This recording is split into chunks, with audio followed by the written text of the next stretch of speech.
আসসালামু আলাইকুম সবাইকে। রাবি সি নিয়ে ভাই কিছু করেন, রাবি সি নিয়ে কেন কথা বলতেছেন না, রাবি সি নিয়ে এই ক্লাস সেই ক্লাস। আহ, রাবি সি আসলে আমার খুব পছন্দের একটা ইউনিট, এবং আমি মনে করি মেডিকেল অ্যাডমিশন যারা দিচ্ছ, মানে দিছিলা আর কি, মেডিকেল প্রিপারেশন নিছিলা, রাবি সি এর জন্য নতুন করে প্রিপারেশনের খুব জায়গা খুব অল্প। এর জন্য আসলে ঘন্টার পর ঘন্টা ম্যারাথন ক্লাস করার কোনো দরকার নাই। এর জন্য আসলে তোমার কি বলবো, তোমার হচ্ছে খুব মানে কঠিন কঠিন জিনিস কিছু পড়ার দরকার নাই। রাবি রাজশাহী বিশ্ববিদ্যালয় সি ইউনিট এমন একটা ইউনিট যেখানে আমি মনে করি একজন নর্মাল অ্যাভারেজ স্টুডেন্ট যে কিনা দেখা গেছে জাস্ট শর্ট সিলেবাসটাও কোনোভাবে পড়ালেখা করছে, সেও চান্স পেতে পারে। কিভাবে পাইতে পারে? সে যদি রাবি সি এর, আমি গতকালকে একটা ভিডিও দিছিলাম যে কীভাবে সে পড়বে, সেই ভিডিওটা একটু ফলো করো, ডিসক্রিপশনে মোরে ক্লিক করলে পাবা। রাবি সি এর খালি প্রশ্ন ব্যাংকটা যদি সে অ্যানালাইসিস করে সলভ করতে পারে, it will be enough, fully enough for him or her. এখন ম্যাক্সিমাম স্টুডেন্টের যেই মানে যেই সমস্যাটা হচ্ছে যে পড়ালেখায় ইন্টারেস্ট হারায় ফেলাইছে। পড়ালেখা আর সে মানে এত এত ব্যর্থতা, এত এত মেডিকেলে হয় নাই। মেডিকেলে না হওয়ার কারণে সবচেয়ে বড় ধাক্কাটা হয়েছে, খাইছে ঢাবিতে খারাপ হয়েছে, জাবিতে খারাপ হয়েছে, জবই হয় না অনেকের, এগ্রি খারাপ হয়েছে, চবি ঠবি সব মিলায় একটা যাচ্ছে তাই অবস্থা। তো ম্যাক্সিমাম স্টুডেন্টের আর এই ধৈর্যটা কুলায় উঠতে পারতেছে না।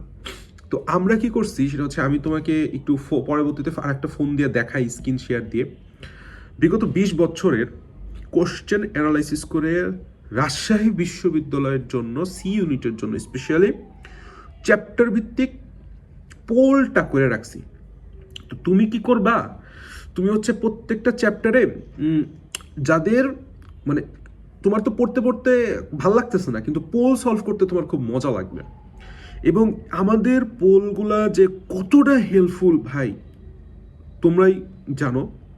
রাজশাহী ভার্সিটির শেষ সময় আইসে আমি মনে করি এই পোলগুলা বারবার বারবার সলভ করো।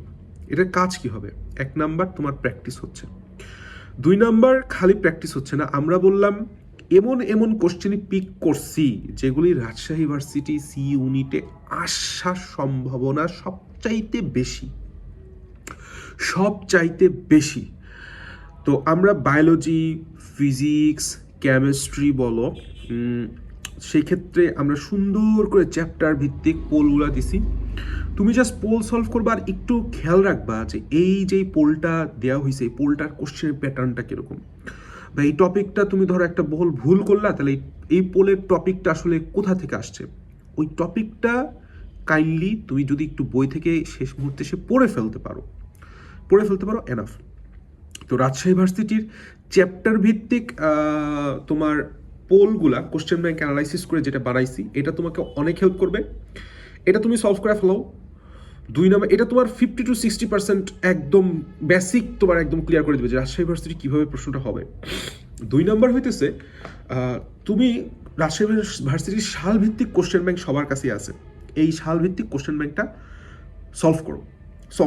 আর যদি সম্ভব হয়, আমি তো গত ভিডিওতে একদম ডিটেলস বলেই দিছি যে কিভাবে আসলে তোমার পড়া উচিত, সেই ভিডিওটা তোমার যদি সম্ভব হয় তুমি পড়ে ফেলো। কিন্তু সেটাও যদি তোমার সম্ভব না হয়, পোল আর রাজশাহী ইউনিভার্সিটির বিগত 24 সাল থেকে 15 সাল পর্যন্ত কোশ্চেন ব্যাংকটা যেন ভাই কোনোভাবেই মিস না যায়, যে এখান থেকে কোশ্চেন আসলে, এই টাইপের কোশ্চেন আসলে যেন তুমি পারো, আর কিচ্ছু লাগবে না।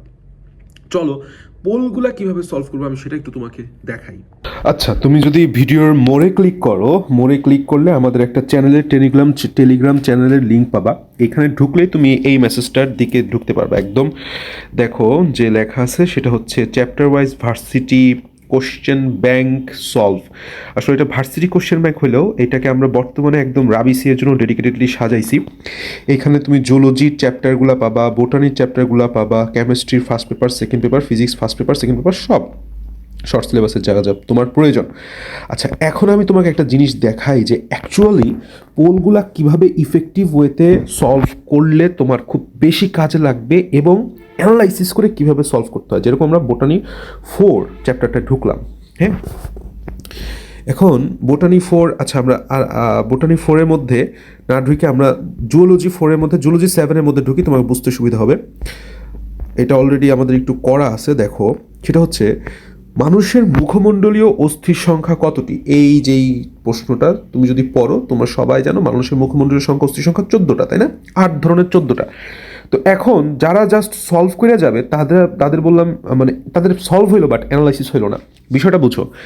এই প্রশ্ন দিয়ে কি বুঝলা? কোন টপিক থেকে প্রশ্নটা হয়েছে? মানুষের যাবতীয় যতগুলো অস্থির সংখ্যা আছে, কি আছে? অস্থির সংখ্যা যতগুলো আছে, যে অক্ষীয় কত, উপাঙ্গীয় কত, কার্পাল অস্থি, মেটাকার্পাল অস্থি, টার্সাল অস্থি, মুখমণ্ডলীয় অস্থি, করটির অস্থি, করটিকার অস্থি, সার্ভাইকাল কশেরুকার সংখ্যা, এটসেট্রা এটসেট্রা, যাবতীয় যত অস্থির সংখ্যা আছে সেটা তোমাকে মুখস্থ করতে হবে। এখান থেকে প্রচুর পরিমাণে রাজশাহী ভার্সিটি সি ইউনিটে প্রশ্ন দেয়।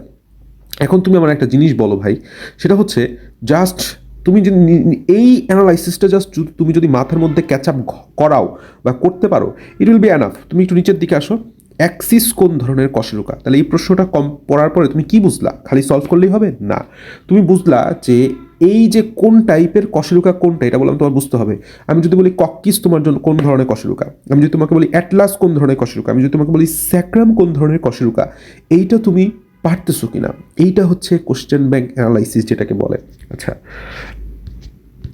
আমরা আরেকটু নিচের দিকে একটা চাই, থোরাসিক কশেরুকার সংখ্যা কত? এই দেখো সেম টাইপের কোশ্চেন আবার আসছে। নিচের দিকে আসো, মানবদেহের অক্ষীয় কঙ্কালে অস্থির সংখ্যা কত? সেম টাইপ অস্থির সংখ্যা।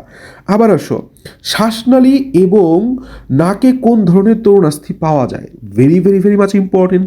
তরুণাস্থির প্রকারভেদ আমরা জানি হায়ালিন।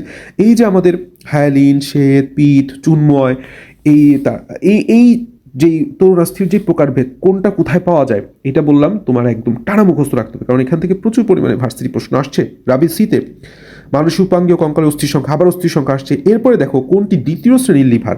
এই প্রশ্নটা পড়ে তুমি কি বুঝলা?